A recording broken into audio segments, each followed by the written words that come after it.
This is further proof of President Trump's war on California. Los Angeles. It has been less than a week since the California Legislature reconvened for the year, and already the number one issue here is emerging: what to do about Donald Trump. In the span of 3 days, the Trump administration threatened California's burgeoning recreational marijuana market, proposed drilling off the California coast, and pledged to increase immigration enforcement in the state, proposing to punish cities that get in the way.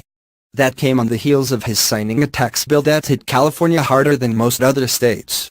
Following a year of provocations, the widespread feeling among Democrats is that the nation's most populous state once again is under siege.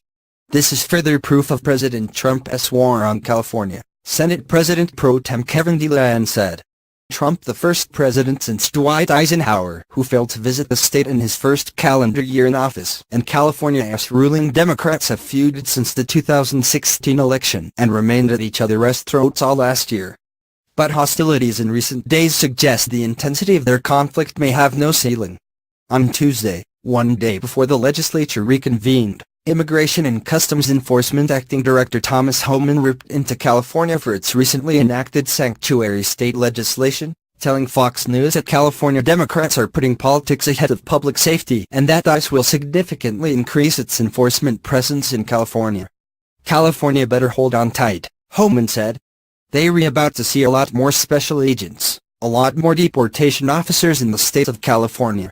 Homan's remarks came a day after state laws limiting local law enforcement officials' ability to cooperate with federal immigration authorities took effect. Homan said the Department of Justice should file charges against sanctuary cities, withhold their funding, and hold these politicians personally accountable. California Democrats were defiant.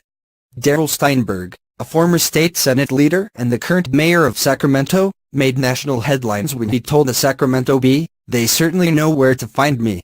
Assemblywoman Wendy Carrillo, who took her place in the Assembly chambers for the first time this week after winning a special election to complete the term of now-U.S. Representative Jimmy Gomez, said she felt a weight of responsibility to stand up against Trump for women, minority groups and Latinos, including undocumented young people. "This is a moment of resistance for California," said Carrillo, a native of El Salvador who as a child in the U.S. was herself undocumented. Not long after Homan's warning, in fact, just days after California began allowing commercial sales of recreational marijuana, the Trump administration rolled another grenade into the state. Attorney General Jeff Sessions announced he was rescinding Obama-era guidelines that had limited marijuana-related prosecutions in states where the drug was legal under state law.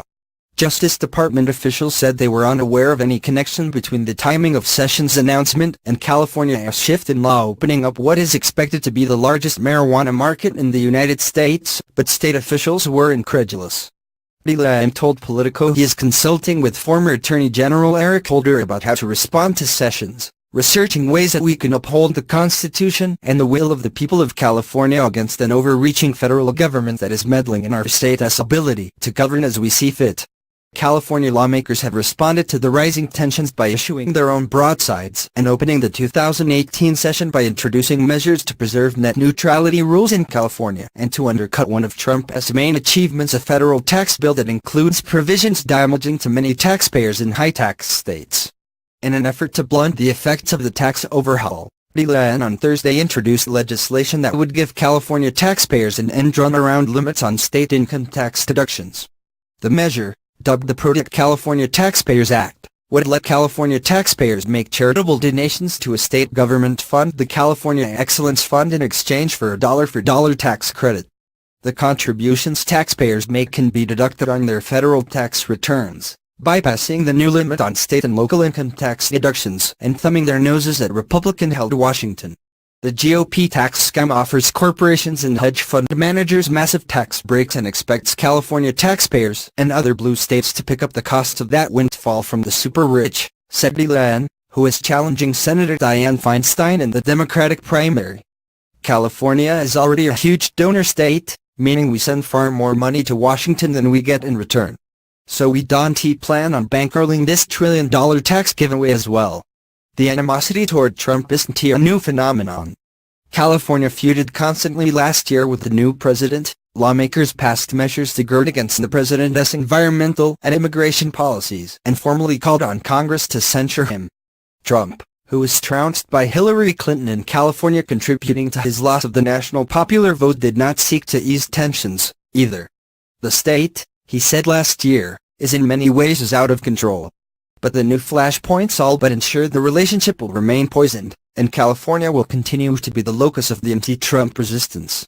We were the pot-smoking state of gun regulations, and they want to criminalize pot, and they want to let people run the streets with guns, so I think it has a different perspective, said Robin Swanson, a Democratic political consultant in Sacramento. I think we need to remind the federal government that 1 in 10 Americans lives here in California, so if they want to pretend that California is an island and push us off as an island of misfits, they are going to be without the economic engine that is California driving it. Trump, said Swanson, has written off the state of California. For a state heavily steeped in the tradition of the environmental movement and recollections of the 1969 oil spill in Santa Barbara, Trump's proposal to open stretches of federal waters to oil and gas drilling was especially galling. Support for offshore drilling here hit a record low last year, with just 25% of Californians in support, according to a Public Policy Institute of California poll. Feinstein said in a prepared statement that it is particularly shocking that the administration is pushing for new oil drilling off the coast of California, while Governor Jerry Brown joined fellow Democratic Governors Kate Brown of Oregon and Jay Inslee of Washington in a pledge to do whatever it takes to stop this reckless, short-sighted action. On Thursday, California Attorney General Xavier Becerra suggested he is considering legal avenues to defend the state against Trump administration policies on both oil drilling and marijuana. He called offshore drilling a non-starter and said California will vigorously enforce our state's laws and protect our state's interests in legalizing recreational marijuana. For minority Republicans in the state, Trump's aggravation of California Democrats has brought rare cause for celebration. At a debate between two long-shot Republican candidates for governor in San Bernardino County this week, a saloon full of about 300 Republicans cheered Holman and calls for more stringent immigration enforcement in California.